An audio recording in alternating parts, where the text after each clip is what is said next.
सर्वमंगलमांगल्ये शिवे सर्वार्थसाधिके शरण्ये त्र्यंबके गौरी नारायणी नमोस्तुते। परम आदरणीय भक्तगण, परमात्मा की विशेष कृपा है कि आज हम सभी लोग यहाँ उपस्थित हैं। संसार में कथा वार्ता भी आवश्यक है। कथा वार्ता के माध्यम से मनुष्य को ज्ञान की प्राप्ति होती है, कर्मयोगी भी बन जाता है मानव, और भक्ति पथ पर भी अग्रसर होता है। दिव्यता आती है जीवन में। और जगत जननी जगदम्बा माता स्वयं बताती है हमें कि उनको प्रिय है जो 7 श्लोक होते हैं, जिसको बोलते हैं सप्त श्लोकी दुर्गा श्लोक मंत्रार्थ। इन मंत्रों में एक मंत्र आता है, रोगान शेषान पहंसि तुष्टा रुष्टान् कामान् सकलान् अभीष्टान् त्वामाश्रितानां न विपन्नराणां त्वामाश्रितायाश्रयतां प्रयान्ति। ऋषि मुनियों ने उनकी स्तुति की थी श्लोक के माध्यम से। जब जगत जननी जगदम्बा माता ने राक्षसों का अंत किया, महिषासुर आदि नामक राक्षसों का जब अंत किया, तो सभी देवता लोग प्रसन्न हुए। उनके प्रसन्न होने पर वे लोग जब स्तुति करने लगे, तो इस श्लोक के माध्यम से भी उन्होंने स्तुति की। अन्य श्लोकों का भी प्रयोग किया गया, लेकिन इस श्लोक का भी प्रयोग किया गया। और शिव जी को यहाँ जगत जननी जगदम्बा माता बताती है कि इस श्लोक के माध्यम से भी जो उनकी अर्चना करता है, उनकी स्तुति करता है, तो निसंदेह कल्याण करने वाली है। और इसमें स्पष्ट कहा गया है, रोगान शेषान पहंसि तुष्टा। जगत जननी जगदम्बा माता के प्रसन्न होने पर भक्तगण अनेकों प्रकार के जो भी रोग हो सकते हैं मानव के जीवन में, शरीर के अंदर भी शरीर के बाहर भी किसी प्रकार का भी यदि योग आ रहा है, तो रोग का योग आ भी रहा है, तो ऐसी स्थिति में कृपा करने वाली है वे। रोगान शेषान पहंसि तुष्टा रुष्टा तु कामान सकलान अभीष्टान। तो उनके प्रसन्न होने पर, उनके तुष्ट होने पर, जब उनको तुष्टि होती है, प्रसन्नता होती है, तो समस्त प्रकार के रोगों के लिए भी, रोगों का निदान कैसे हो, सब उसके लिए भी हमको सही रूप में ज्ञान भी देती है और कल्याण भी होता है। और जब वे प्रसन्न नहीं भी होती है, तो भी कुपित जब ये हो जाती है, तो उसका भी प्रभाव पड़ता है लोगों पर। इसलिए हमको सर्वदा संकल्प नहीं लगना चाहिए कि जिससे कर्म के माध्यम से हम सुकर्म करते रहे और कल्याण भी हो। रुष्टादु कामान सकलान अभीष्टान। जो भी हम सोच भी रहे होंगे जीवन में, अगर वे कुपित हैं, तो हम उसको प्राप्त नहीं भी कर सकते हैं, इच्छाओं की पूर्ति नहीं भी हो सकती है। लेकिन जब वे प्रसन्न होती है, तो कैसे प्रसन्न करेंगे उन्हें, ये सोचने की बात है ये। तो जब वे प्रसन्न हो जाती है, तो हर तरह से कल्याण करने वाली होती है। तो परम आदरणीय भक्तगण, यहाँ यह भी बताया जाता है कि नवरात्र के समय, यदि चैत्र महीने में हम हैं, तो युग आदि के दिन से लेकर अभी 9 दिनों तक भक्त लोग पूरे विश्व में श्रद्धा भक्ति पूर्वक पूजा कर रहे हैं अभी। तो देखिए, युग के आरंभ में, युग आदि के दिन ही ब्रह्मा जी ने सृष्टि की रचना की थी। और युग के आरंभ में ही इसी प्रकार किसी भी नए कार्य के प्रारंभ में, उसके प्रारंभिक काल में हम गणपति महाराज की भी अर्चना करते हैं, शक्ति की आराधना भी करते हैं, और अभी भी शक्ति की भी आराधना की जा रही है, इसी भावना से कि हमको शक्ति की प्राप्ति हो। किस प्रकार की शक्ति चाहिए हमें जीवन में? या देवी सर्वभूतेषु शक्ति रूपेण संस्थिता नमस्तस्यै नमस्तस्यै नमस्तस्यै नमो नमः। देखिए, हम सबको शक्ति चाहिए संसार में। चलने के लिए भी शक्ति चाहिए, बैठने के लिए भी शक्ति चाहिए, श्रवण करने के लिए भी शक्ति चाहिए। जो भोजन करते हैं, तो भोजन को पचाने के लिए भी शक्ति चाहिए, याद रखने के लिए भी शक्ति चाहिए, जिसको बोलते हैं या देवी सर्वभूतेषु स्मृति रूपेण संस्थिता नमस्तस्यै नमस्तस्यै नमस्तस्यै नमो नमः। स्मृति बोलते हैं रिमेम्बरेंस को। तो हमको याद रखने की शक्ति भी चाहिए। तो कैसे याद करेंगे? एक फोन नंबर को भी याद करना चाहेंगे तो भी आपको स्मृति चाहिए। एक मंत्र को भी याद करना चाहेंगे, आपके कार्य क्षेत्र में भी किसी प्रकार से भी कुछ याद करना है आपको, तो ऐसी स्थिति में भी हमें स्मृति चाहिए। तो हर एक क्षेत्र में हमको स्मृति चाहिए। सिर्फ यही नहीं, या देवी सर्वभूतेषु शांति रूपेण संस्थिता नमस्तस्यै नमस्तस्यै नमस्तस्यै नमो नमः। हमें शांति भी चाहिए, मन की शांति चाहिए, देश में शांति चाहिए, दुनिया में शांति चाहिए, जगत में शांति चाहिए, समाज में शांति चाहिए, सर्वत्र शांति चाहिए।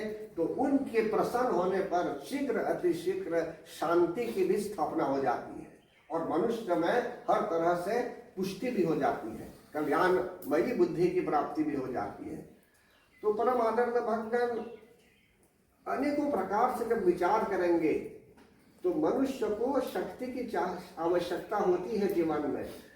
अब देखिए, सूर्य के से भी शक्ति हमें मिलती है, सोलर एनर्जी ना, वो भी जरूरी है हमारे लिए, और उन्हीं से हमें प्राप्त होती है ये सोलर एनर्जी, और उससे हम इलेक्ट्रिसिटी भी बना सकते हैं। इसी प्रकार विचार करेंगे, काइनेटिक एनर्जी भी है, मूवमेंट भी जरूरी है, पोटेंशियल एनर्जी भी है, हर तरह से जो है सो की शक्ति चाहिए जीवन में मनुष्य को जीवन व्यतीत करने के लिए। अभी देखते हैं, पूर्व काल में जब मोबाइल फोन का जमाना नहीं था तो मनुष्य लोग मोबाइल फोन का प्रयोग नहीं करते थे। अभी तो स्मार्टफोन है, पहले छोटा भी फोन था, उससे पहले तो नहीं था। लेकिन कहने का तात्पर्य यहाँ है, अभी आधुनिकतम जीवन है अभी, और बच्चे लोग भी मोबाइल फोन के माध्यम से गेमिंग भी करते होंगे, गेम भी खेलते हैं या अनेकों प्रकार के सेटिंग में चले जाते हैं, वो भी एक शक्ति के माध्यम से। इसी प्रकार जो आदमी जाता है, जो प्लेन जाता है आसमान में, देखते हैं उड़ रहा है प्लेन, उसको उड़ाया जा रहा है, तो धरती पर भी यहाँ जो टूल होता है, यहाँ से भी लोग बातें करते हैं। और अभी जो प्लेन का मूवमेंट कहाँ पर जा रहा है वो भी आप अपने मोबाइल फोन से देख सकते हैं कि जिस प्लेन की प्रतीक्षा में है अभी कहाँ पहुंचा हुआ है वो प्लेन। देखिए शक्ति कहाँ तक है। इसी प्रकार भगवान, हम लोग यदि यहाँ उपासना करेंगे, यहाँ से मंत्र उच्चारण करेंगे, यहाँ से हवन करेंगे, तो जो परम पिता परमेश्वर सर्वत्र है, सर्वव्यापक है, ओमनी प्रेजेंट है, उन तक भी हमारी आवाज चली जाती है, उन तक भी हमारा संदेश चला जाता है, हमारी पुकार को वे सुनते हैं। चाहे किसी प्रकार से भी वो निर्गुण है, सर्वत्र है, सर्वव्यापक है, हर तरह से जो है सो कि जो भी हमको उन्होंने उपाय दिया है जीवन में, संकट काल में किस तरह से हम उनकी अर्चना करेंगे। यहाँ तक कि देवताओं ने जो है सो कि जगत जननी जगदम्बा माता को पुकारा, परम पिता परमेश्वर को पुकारा, तभी जाकर अनेकों प्रकार से उन्होंने अवतार लिया, अवतार लेकर अनेकों प्रकार से राक्षसों का भी अंत किया और फिर से संसार में शांति की स्थापना की। यदा यदा ही धर्मस्य ग्लानिर्भवति भारत अभ्युत्थान नाम धर्मस्य तदात्मानं सृजाम्यहम्, कि जब जब धर्म की ग्लानि होगी, अधार्मिकता की वृद्धि होगी, तब तब क्या होगा, ग्लानिर्भवति भारत अभ्युत्थान नाम धर्मस्य, धर्म को अभ्युदय करने के लिए, धर्म को अपलिफ्ट करने के लिए वे अवतरित होते हैं। चाहे डायरेक्टली अवतार लेकर आते हैं रूप लेकर, या तो जो है सो कि प्रेरित करते हैं, एनकरेज करते हैं भक्तों को सही मार्ग पर चलने के लिए और सत्कर्म करने के लिए भी। तो यदा यदा ही धर्मस्य ग्लानिर्भवति भारत अभ्युत्थान नाम धर्मस्य तदात्मानं सृजाम्यहम्।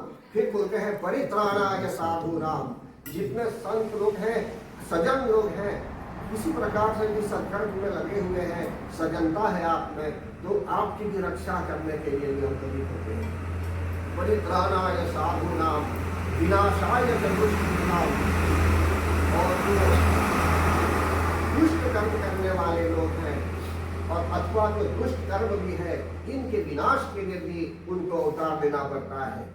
आगे बताया जाता है, जैसे बताया गया, परित्राणाय साधूनां विनाशाय च दुष्कृतां धर्म संस्थापनार्थाय संभवामि युगे युगे। धर्म की पुनः स्थापना के लिए जो है सो कि धर्म को बदला नहीं जा सकता, धर्म सनातन होता है, इटर्नल होता है, उसको बदला नहीं जा सकता। लेकिन मनुष्य जब धर्म का पालन नहीं करता तो उसमें अधार्मिकता आ जाती है। जैसे कोयले का धर्म है कारिख लगाना, अब कोयले को अगर आप टच करेंगे लेकिन हाथ जो है सोचिए कि उसमें कालापन नहीं आया, लाल हो गया हाथ, तो समझ लीजिए कोयले ने धर्म का पालन नहीं किया। अगर अग्नि को स्पर्श करेंगे ऐसे और हाथ नहीं चलता है तो समझ लीजिए अग्नि ने धर्म का पालन नहीं किया। कहने का भाव है बच्चों के लिए भी धर्म है, माता पिता के लिए भी धर्म है, सभी जीवन सभी लोगों के लिए, सभी प्राणियों के लिए अलग अलग धर्म है। धर्म में, समाज में, ऑफिस में, सर्वत्र। कहने का भाव यहाँ यह आ रहा है जब मनुष्य अपने धर्म का पालन नहीं करता तो वहाँ अधार्मिकता हो जाती है। तो धर्म की रक्षा करने के लिए भी वे अवतरित होते हैं। और इसमें बात बताया जाता है परित्राणाय साधूनाम विनाशाय च दुष्कृताम धर्म संस्था, in order to reestablish the dharma, reestablish it, not to change the dharma, लोगों को याद दिलाने के लिए कि उनका धर्म क्या है। तो धर्म संस्थापनार्थाय संभवामि युगे युगे, युग युग में वे अवतरित होते हैं। तो परम आदरणीय भगवान अभी विशेष रूप से बताया गया कि नवरात्र के प्रारंभ में नारायण की अर्चना भी करते हैं, परमात्मा की अनेकों प्रकार से पूजा की जाती है, स्मरणम, मेडिटेशन, जो भी जिस प्रकार से भी मनुष्य कर सकता है पूजन आदि कार्य में वो करता रहता है। लेकिन फिर भी ऐसी स्थिति में शक्ति के माध्यम से भी हम अपने आप को पुष्ट करते हैं कि जिससे उनके नामों का भी हम निरंतर जप करते रहें। बोलिए हरे कृष्णा कृष्णा कृष्णा हरे हरे, हरे राम राम राम हरे कृष्णा कृष्णा कृष्णा हरे हरे, हरे राम। एक मोटर में 4 दरवाजे होते हैं। अब आप बोलेंगे कि आप एक ही दरवाजा यूज करेंगे, बाकी दरवाजों को लॉक कर देंगे, सील कर देंगे ताकि वो खुले ना, तो वो बुद्धिमानी नहीं है। तो श्रीमद् भागवत गीता में कर्म योग भी है, ज्ञान योग भी है, ध्यान योग भी है, राज योग भी है, भक्ति योग भी है। तो अभी जो हम पूजन अर्चन करते हैं ये भक्ति योग के अंतर्गत है।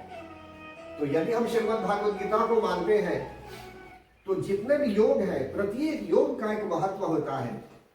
ऐसा नहीं कि हमें सिर्फ हवन करना है, जो भी है परम पिता परमेश्वर सर्वत्र है, सर्वव्यापक है, उनके नाम का स्मरण भी होना चाहिए, ओम शब्द का उच्चारण करना है, अनेकों प्रकार से जो है आपको ऐसा प्रयास करना है,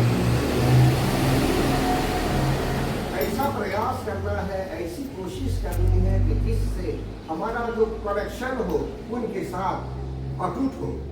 जैसे जो पायलट ले जा रहा है प्लेन को ऊपर, उसका संबंध नीचे होना चाहिए धरती पर, नहीं तो वो जो तू ऑपरेटर जो है उसको पता नहीं चलेगा प्लेन कहाँ गायब हो गया। तो यहाँ रिवर्स होता है, हम लोग धरती पर हैं और परमात्मा कहीं भी है समाज में, संसार में, तो हमारा संबंध कनेक्शन उनके साथ होना चाहिए, नहीं तो हम उनको भूल जाएंगे, वे हमको छोड़ देंगे। बोलिए प्रेम से श्री कृष्ण भगवान की जय।